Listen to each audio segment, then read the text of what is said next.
રખડી ગઈ હોય. અમારે ફાયદો એ છે કે દર 2 વર્ષે નવી ગાડી આવે ને, પછી ભલે લોન ના આપતા ભરવા પડે છે ને એવી હાલત. રોડ રસ્તાની હાલત આવી છે.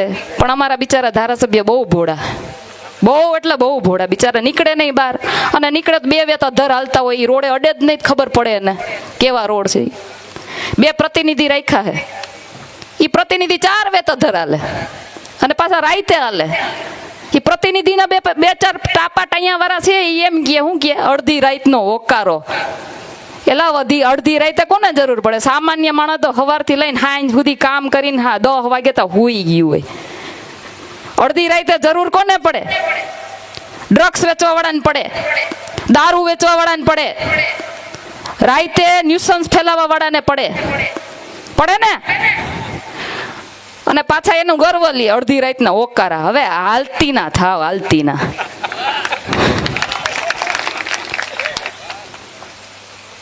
નાગરિક નગરપાલિકામાંથી ઘણા બધા મુદ્દાઓ અમારા એવા ઉઠે. કચરાના ઢગલા, તમે જ્યાં જોવો ત્યાં કચરાના ઢગલા. ભગવતસિંહજીનું ગોકુળિયું ગોંડલને તો હાવ કહેવાય ને કે એટલી હદે ગંદકીમાં પરિવર્તિત કરી દીધું છે. હમણાં તમે મારો એક વિડીયો જોયો હશે કે આપણે ભગવતસિંહજીની અંતિમ યાદી, એટલે કે એનું જ્યાં એમની અંતિમ વિધિ થઈ હતી, એ સ્મશાનની સામેની સાઈડ જે ગંદકીનો ઢગલો હતો. સાચું કેજો, આ ભગવતસિંહજી મહારાજનું માન જળવાયું કહેવાય? હે, ભાજપ વાળા દર વખતે એનો જન્મદિવસ આવે એટલે હાર તોરા કરીને દેખાડો કરે કે અમે ભગવતસિંહજી મહારાજને માન સન્માન આપીએ છીએ, પણ હકીકતમાં માન સન્માન આપ્યું કહેવાય? એની અંતિમ યાદીની સામે આટલો કચરાનો ઢગલો 4 દીમાં ઉપાડી લીધો. કેટલા? 4 દીમાં. ખાલી બોલવું પડે. કચરાનો કોન્ટ્રાક્ટ 42 લાખ રૂપિયા મહિને જાય છે, પણ એનો વપરાશ ક્યાંય જનતા માટે થતો નથી. આ ભારતીય જનતા પાર્ટીની જે ટોળકી છે ને, એના ખીચામાં નાખે. ખબર છે ને બધાયને?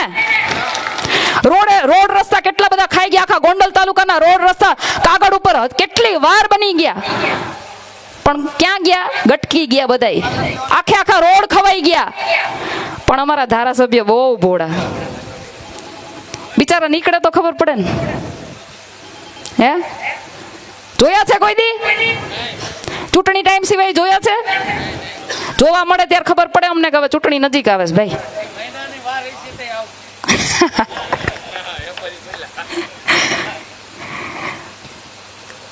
ગટર અહીંયા છે ને, ભગવતસિંહજી મહારાજે બુગદા બનાવેલા છે.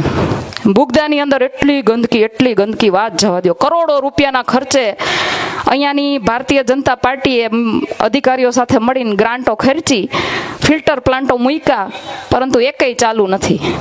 આ ગટરના તમામ પાણીઓ નદીમાં ભળે, કેમિકલ વાળા પાણીઓ નદીમાં ભળે. લાલ પાણી, કાળું પાણી, પીળું પાણી, લીલું પાણી. સ્વચ્છ પાણી માટે મારી માતાઓ બહેનો વલખા મારે, પણ અમારા ધારાસભ્ય બહુ ભોળા, બહુ ભોળા. બિચારા નીકળે તો ખબર પડે ને. 2 પ્રતિનિધિ રાખાસ. અડધી રાતનો હોકારો છે, એક મોટો પ્રતિનિધિ ને એક નાનો પ્રતિનિધિ. અડધી રાતનો હોકારો, પણ એ અડધી રાતે ડ્રગ્સ દારૂ વાળાને જ કામ આવે. હોસ્પિટલની અંદર મને પોતાને અનુભવ થયો છે. હમણાં મારી ઉપર હુમલો થયો, હોસ્પિટલે ગઈ, સીટી સ્કેનનું મશીન નહીં, બોલો. 2.5 લાખની વસ્તીની અંદર એક સિવિલ હોસ્પિટલ છે. એ હોસ્પિટલની અંદર ન તો સારા ડોક્ટરો છે, ન તો સારા મશીનો છે. અને પાછા કે અમારા ગોંડલમાં બહુ શાંતિ છે. શાંતિ જોઈ ને, અહીંયા નથી તમારા હોસ્પિટલમાં ક્યાંય કોઈની સારવાર થતી નથી, પોલીસ તંત્ર કોઈના કેસ લેતા. પછી કે અમારા ગોંડલમાં બહુ શાંતિ છે, પણ લોકોની પીડા અહીંયા નીચે શું છે એ તો તમને ખબર જ નથી. ફરી એકવાર કહું છું કે અમારા ધારાસભ્ય બહુ ભોળા, બહુ ભોળા. નીકળતા જ નથી, ખબર જ નથી. નીકળે તો 2 વેત ઊંચા હાલે. શું કરવું કયો? આ પીડા કોને કહેવા જાવી? કોંગ્રેસે પણ આજ સુધી વિપક્ષ તરીકેની ભૂમિકા નિભાવી નથી. લોકોને બહુ આશા છે કે અમને કંઈક એવો મજબૂત પક્ષ મળે. હું ગોંડલના તમામ ગામડાઓની વચ્ચે જાઉં છું, લોકોની વચ્ચે જાઉં છું. લોકોને એવી ઈચ્છા છે કે અમને કોઈ સારો નેતા મળે, મજબૂત માણસ મળે, અમારો અવાજ ઉઠાવવા વાળો કોઈ માણસ મળે. ડરના માયરા બહાર નથી નીકળતા. આજે પણ હું તમને કહું છું કે અહીંયા મને એવું લાગ્યું કે ઓછી સંખ્યા છે, પણ મીડિયાના માધ્યમથી ઘણા બધા લોકો જોતા હશે ને, એ બધા પાછા ફોન કરીને મને કહે, બેન તમે સાચું બોલ્યા ને સારું બોલ્યા. મારા હાડા ષડયંત્ર કરે. વિચાર તો કરો, આપણે એના ભ્રષ્ટાચારને ખુલ્લા પાડીએ ને તો ષડયંત્ર કરે. અરે તમારા જેવા ડરપોક તો આજ સુધી જોયા નથી. માઈ કાંગલી ના આટલા નમાલા હે. માણા એમ કે ભાઈ હાલો અમારાથી ક્યાંક ભૂલ થઈ ગઈ છે તો અમે તમારો પ્રશ્ન સોલ્વ કરી દઈએ. તમે અમારું ધ્યાન દોર્યું છે તો અમે તમારો પ્રશ્ન સોલ્વ કરી દઈએ. એના બદલે આપણે લોકો જનતાનો અવાજ ઉઠાવ્યા જઈએ, જનતાની પીડાને વાચા આપવા જઈએ તો મારા હાડા ઓલા બુટલેગરો પાસે પૈસા દઈને હુમલા કરાવે. તમને તો એમ હશે ને કે અમે બી જાહું. અરે આ વખતે તમારા ઘા ખાલી ગયા ભાઈ. આ વખતે તમારો મેળ નથી આવવાનો. આ વખતે તમે જે વિચાર્યું છે એ નથી થવાનું. અને આ હિંમત અમને ક્યારે મળે છે? આ હિંમત અમને ત્યારે મળે છે કે અમે ગ્રાઉન્ડ ઉપર જઈએ છીએ, ગોંડલની જનતાને મળીએ છીએ અને ગોંડલની જનતાની પીડા જાણીએ છીએ. અને એટલા માટે અમને હિંમત મળે છે. અમને ખબર છે કે ગોંડલની જનતા કઈ રીતની પીડા સહન કરે છે. એને ક્યાંય ન્યાય નથી મળતો.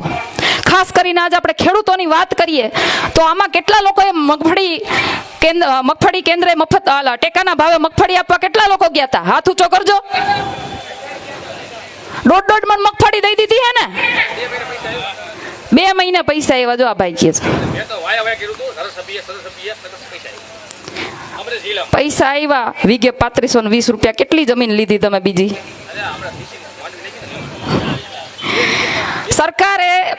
સરકારે રાહત પેકેજ જાહેર કર્યું હતું. ગુજરાતની અંદર ઐતિહાસિક નિર્ણય લેવામાં આવ્યો છે. રાહત પેકેજ જાહેર કર્યું હતું.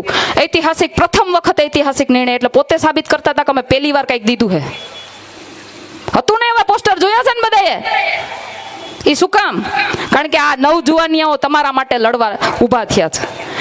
એને દબાણ કર્યું સરકાર ઉપર, એટલે ન છૂટકે સરકારને તમને એક પેકેજ આપવામાં આવ્યું. એ પણ સરકારે કેવું પેકેજ આપ્યું? વીઘે 3520 રૂપિયા. કોઈને બિયારણ ને ખાતર ના થયા છે કોઈને? મને તો એમ હતું કે મારા ગોંડલના ખેડૂતોએ બિચારા ક્યાંક જમીનો ટેકવી છે. ખેડૂતો ફોર્મ ભરવા જાય તોય એની પાસેથી પૈસા લેવાના. ખેડૂતો મગફળી વેચવા જાય તો એની પાસેથી મગફળી લઈ લેવાની. ખેડૂતો ખાતર લેવા જાય તો બ્લેકમાં ખાતર મળે. ખેડૂતો જ્યાં જાય એની પાસે એના ઉપર કડદો કરવામાં આવે. ખેડૂતોને બધી જ રીતે લૂંટવામાં આવે. ગરીબ સામાન્ય લોકોને બધી જ રીતે કહેવાય ને કે એનું શોષણ કરવામાં આવે. પણ અમારા ધારાસભ્ય બહુ ભોળા, બહુ ભોળા ભાઈ. નીકળે તો ખબર પડે ને. 2 પ્રતિનિધિ રાખ્યા. અહીંયા અમારા પ્રતિનિધિ રાજ જ હાલે છે ને? જ્યાં જોવો ત્યાં પ્રતિનિધિ રાજ જ હાલતું હોય. અડધી રાતનો ઓકારો ભાઈ. કાંઈ વાંધો નહીં, ધીમે ધીમે બધું ફરશે. અને આ અડધી રાતના ઓકારા ગોઈતા નહીં જડે. અને આજે ને બધાને ઓલા ડ્રગ્સ ને દારૂ વેચવા વાળા ને એ બધાને કાઢવા માટે પેલા તો તમારે તમારા મતરૂપી પરિવર્તન લઈ આવવું પડશે. હું સમજુ છું કે તમને અમારી પાસે ખૂબ આશા છે, પણ એ આશાને જીવંત રાખવા માટે ક્યાંક ને ક્યાંક તમારે તમારી જવાબદારી નિભાવવી પડશે. આજ અમે તમારો અવાજ બની, તમારી પીડાને વાચા આપી અને અમે અમારી જવાબદારી જેવી રીતે નિભાવીએ છીએ એવી જ રીતે તમારે મતરૂપી આશીર્વાદથી અમને આગળ કરી અમને સત્તામાં બેસાડી તમારી જવાબદારી તમારે નિભાવવી પડશે. ત્યારે અમે આવા અડધી રાતના ઓકારાઓને છે ને દેખાડી દેવું કે તમારી ઓકાત શું છે. દેખાડી દેવી છે ને? હા બસ એમ.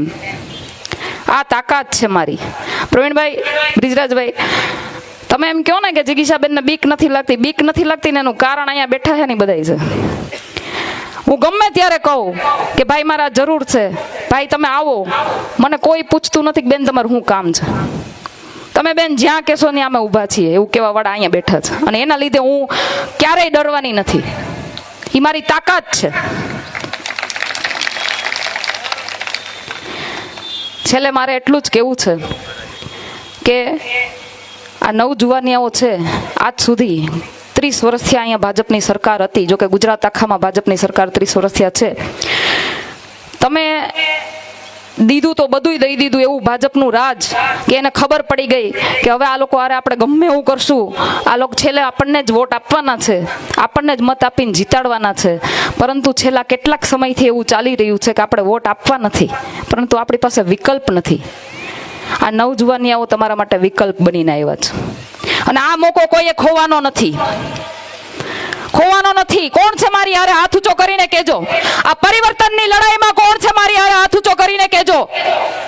આ પરિવર્તન લાવવાનું છે ને? તમે તમારી જવાબદારી નિભાવશો ને? આ દીકરી ઉપર જે હુમલો થયો છે એનો બદલો લેશો ને? આ સ્થાનિક સ્વરાજની ચૂંટણીમાં, આ વિધાનસભાની ચૂંટણીમાં આ બદલો લેવાનો છે ને? રમેશભાઈ ધડુકને થોડાક સમય પહેલા મેં કીધું હતું કે આવા ગુંડા તત્વોને, લુખ્ખા તત્વોને, જમીન માફિયાઓને, બુટલેગરોને તમે ટિકિટ ન આપતા. શું ખોટું કીધું તું? મને ત્યારે બંધ કરવાની વાત કરતા હતા, પણ મેં શું ખોટું કીધું તું કયો? 15 દીમાં સાબિત કરીને દેખાડી દીધું. મારે રમેશભાઈ ધડુકને આ મંચ ઉપરથી કેવું છે કે હવે તો સમજી જજો બપલિયાઓ. માનીએ છીએ કે તમારા છોકરા ઉપર હુમલો થયો તો તમે એની ટિકિટ માંગવા ગયા હતા ત્યારે, નાની ટિકિટ કાપવા ગયા હતા ત્યારે, પણ તે દી તમારી ભેગું કોઈ ઊભું નહોતું. આજ અમે તમારી ભેગા ઊભા રહેવું ભાઈ. અને એમ છતાંય હું તો એમ કહું છું કે એના દીકરા માટે અવાજ નથી ઉઠાવી કે આપણી માટે ઉઠાવી શકશે? અને આવા આપણા સમાજના આગેવાનો હોય. એટલે હવે આ પબ્લિક સમજી ગઈ છે, હવે આ જનતા સમજી ગઈ છે. અને હવે આ કંટાળેલી જનતા હવે તમને જાકારો આપશે એવું મને અહીંયા દેખાય છે. હું ગોંડલની અંદર જ્યારે જે ગામમાં જાઉં છું, લોકોની પીડા સાંભળું છું, લોકોનું કહેવાય ને કે એનો જે ડરનો માહોલ છે એ જોઉં છું. લોકો એમ કહે છે કે બેન અમે તમારી યાર છીએ, તમે ટેન્શન ન લેતા, પણ હામાં નહીં હાલીએ. એનું ક્યાંક ને ક્યાંક કારણ એવું છે કે પોલીસ તંત્ર એના ઈશારે કામ કરે છે ને. અહીંયા પોલીસ કોઈની લે છે ફરિયાદ? અહીંયા પાછળ બધા ઉભા છે પોલીસ વાળા, બધાને હું કહું છું જોજો આ પીડા જનતાની છે, સાંભળી લેજો તમે બધાય. આ પોલીસ વાળા અહીંયા કેટલા ઉતાર્યા છે? લગભગ 50-60 જેવા તો ઉતાર્યા છે. વધારે હે ને? હે? આ બધાને કહેવા માંગુ છું, આ જનતાની પીડા છે, તમે સુધરી જજો, નકર આ બધા જાહે ને જેથી તેથી તમને તકલીફ થવાની છે. આ જનતાનો ગુસ્સો તમારી ઉપર એટલો જ વરસવાનો છે. એટલે ધ્યાન રાખજો. તમને પગાર મળે ને જનતાની સેવા માટે મળે, જનતાની રક્ષા માટે મળે. તમને કોઈ નેતાના ઘેરેથી પગાર નથી જતો ભાઈ. પણ હવે આમાં એવું છે ને કે આપણા ધારાસભ્ય બહુ ભોળા પડે છે. એપીએમસી ની વાત કરીએ તો મને હમણાં ઘણા ખેડૂતોએ કીધું કે બેન હાજે હારો ગેટ તોડી અને કરોડોના ભ્રષ્ટાચાર કર્યા છે. પૈસા કોના? ખેડૂતોના. કરોડો રૂપિયાના શૌચાલય બનાવ્યા છે બેન, કે એકવાર જોવા તો જજો, તમને કે ગોઈતું નહીં જડે કે આમાં હું નાખ્યું એવું તો કરોડોનું. પૈસા કોના? ખેડૂતોના. નાગરિક બેંકના એટલા કૌભાંડ, નગરપાલિકાના એટલા કૌભાંડ.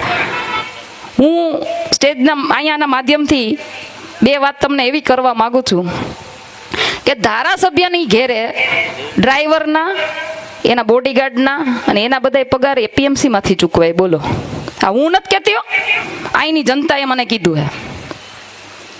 સફાઈ કર્મચારીઓને ધારાસભ્યના ઘેરે એના પારિવારિક પ્રસંગમાં, એના રાજકીય પ્રસંગમાં કામ કરવા માટે મોકલે, ના પાડે તો છૂટા કરી દે, અને જો જાય ને તો એનો પગાર નગરપાલિકા ચૂકવે. પૈસા કોના? આ મારા ને તમારા. આપણે હું એના માટે વેરો ભરીએ છીએ? આપણે વેરા હું એના માટે ભરીએ છીએ? હા કે ના તો કયો? તો આપણે જે વેરા ભરીએ છીએ એને આવી રીતે વેડફી નાખવાના? હે? કોઈ સવાલ કરવા વાળું નથી. બોલો કે અમારા પૈસા તમે ક્યાં નાખો છો? રોડ રસ્તા નથી, સારું પીવાનું પાણી નથી, હે, સારી હોસ્પિટલ નથી, સારું શિક્ષણ નથી, તોય પાછા કે અમારું ગોંડલ બહુ શાંત. શાંત નહીં. હવે તમે અટાણ સુધી આ દાદાગીરી ગુંડાગીરી કરી છે ને, એટલે લોકો ભોળા બિચારા બોલતા નથી. અને હવે એના માટે છે ને અહીંયા લોકોની ટીમ ઉતરી ગઈ છે, આવા નવજુવાનિયાઓની ટીમ ઉતરી ગઈ છે, આમ આદમી પાર્ટીની ટીમ ઉતરી ગઈ છે. હવે તમારું આ હાલવાનું નથી. આ તમારી ગુંડાગીરી હવે બહુ જલ્દીથી બંધ થઈ જાય. આ લુખ્ખા તત્વો છે ને બધા હવે ગોઈતા નથી જડવાના. પણ એના માટે તમારે શું કરવું પડશે? પરિવર્તન લઈ આવવાનું છે. હું લઈ આવવાનું છે? લઈ આવશો ને? છેલ્લે પાછું એકવાર કહી દઉં, ધારાસભ્ય આપણા બહુ ભોળા છે, બીજી વખત ચાન્સ ન આપતા હો, નકર હજી 5 વર્ષ ભોગવવું પડશે.